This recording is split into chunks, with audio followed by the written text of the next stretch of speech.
मुझे लगता है कि विपक्षी दलों का आरोप है, विपक्षी दलों का कहना है कि भाई ये बिल संवैधानिक है, लेकिन उनको ये मालूम नहीं है कि बाबा साहब अम्बेडकर जी ने संविधान लिखा है, वो संविधान में सरकार को पार्लियामेंट में ऐसे बिल लाने का अधिकार है और पार्लियामेंट को बिल को पास करने का अधिकार है। नए कानून बनाने की जिम्मेदारी पार्लियामेंट पर सौंप दी है और जब जब मतलब इसी तरह का कोई विषय आता है तब सरकार मतलब नया बिल भी लाती है, कानून बनाती है या पुराने कानून में अमेंडमेंट करती है। तो इसीलिए मुझे लगता है कि ये बिल की राजनीति हो रही है। ये बिल मुसलमानों के फायदे का बिल है। ये बिल के माध्यम से मुझे लगता है कि वक्फ बोर्ड जो होता है, वक्फ बोर्ड की पूरी प्रॉपर्टी कुछ लोगों के हाथ में होती थी, उसका फायदा आम मुसलमानों को बिल्कुल नहीं होता था। इसीलिए आम मुसलमानों के फायदे का बिल है।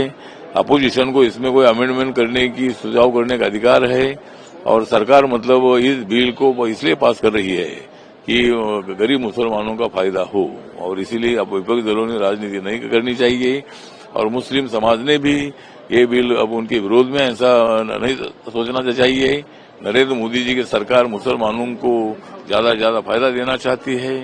कल ही शाहनवाज हुसैन ने मतलब ईद मिलन की पार्टी भी रखी थी, उसमें कई मंत्री भी आए थे और भारतीय जनता पार्टी का जो माइनॉरिटी मोर्चा है ये भी मतलब हमेशा बीजेपी के साथ है। तो इसीलिए मुझे लगता है कि हम लोग मुसलमानों के विरोध में नहीं है। 10% आरक्षण का फायदा मुसलमानों को होता है।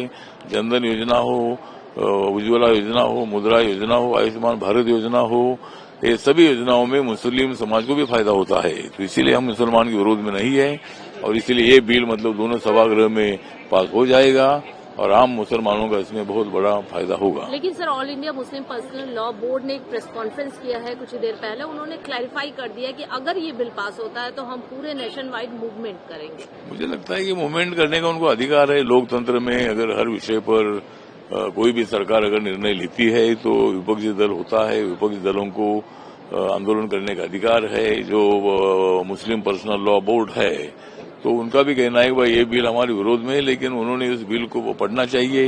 ये बिल उनके विरोध में नहीं है और इसीलिए अगर वो मतलब आंदोलन करना चाहते आंदोलन करे, लेकिन ये बिल मुसलमानों के फायदे का है।